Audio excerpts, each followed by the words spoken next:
Coach, thoughts on the 2 wins today against Furman? Well, I think anytime you step out of CUSA play, sometimes it can be a challenge to make sure that your team is focused. And I couldn't be any more pleased with our young ladies and what they did. They were completely focused from the very first pitch to the very last pitch in game 2. And so I'm really proud of them coming down here to Furman. And what can you say about Jordan Dixon? She was absolutely outstanding. We've really challenged her over the last couple weeks, and she goes out and racks up the Ks in game 1 and throws a 1-hit shutout. Comes out in game 2 and has a no-hitter going in the 6th inning. And so, really impressed with how outstanding she was today. And then defensively, we made some great plays behind her. And you know what, we're mixing things up. We've got some injuries right now in some key positions, and it's all about making the most of your opportunities. So I was really pleased with Maddie Marshall, getting her first career innings out there, goes out and gets an RBI single as well. So that was great to see. And then offensively, we had 19 hits on the day.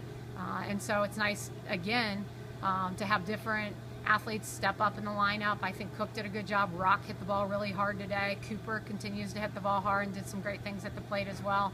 1 through 9 up and down the lineup, very pleased with what we're seeing out of this team. The second game was your 500th career win today. Thoughts on that, the accomplishment? Well, it's just like we tell them, you're only as good as your next pitch. And so we want 501 and 2 and on and on and on. And I've been really blessed to be the softball coach here at Marshall, and my husband and I joke and remember when Beatrice had first called 16 years ago, and it seems like it's gone so fast. And Marshall softball is in a great place. I feel like we really have a strong foundation, and it's such a credit. It's all the student athletes. We've had so many wonderful student athletes that have come through our program and have excelled. And I think as a coach, you're all about the competition and about winning. But at the end of the day, and I think as the older I get too, you don't look at this as just a job and having to win ball games. You look at it as a calling, and just what an opportunity it is to be able to bloom where you're planted and grow with these young ladies. And it's exciting. We go down to College of Charleston this year and we run into Caitlin Jackson, who had graduated a while back, and she's a cop now. We go down to Miami, Florida this year, and Amanda Lotta and Taylor Thompson come out and support us. And those were 2 young ladies that came through our program as well. And then I'm getting phone calls from a lot of alumni and texts, and and it goes so far beyond just our student athletes. Obviously, that's what we're all in this business for. But then when you look at the support staff, we've had so many incredible assistants that have come through this program, and currently as well.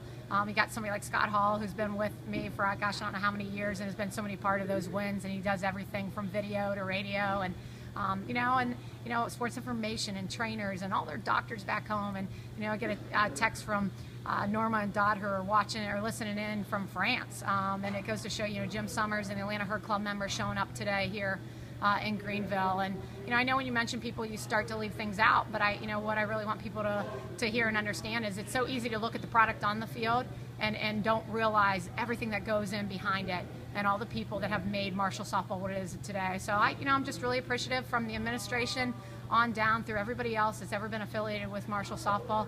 I'm thankful for the success that we've had, and I look forward for us to continue to raise our program to the next level. And again, all the credit goes to the student athletes.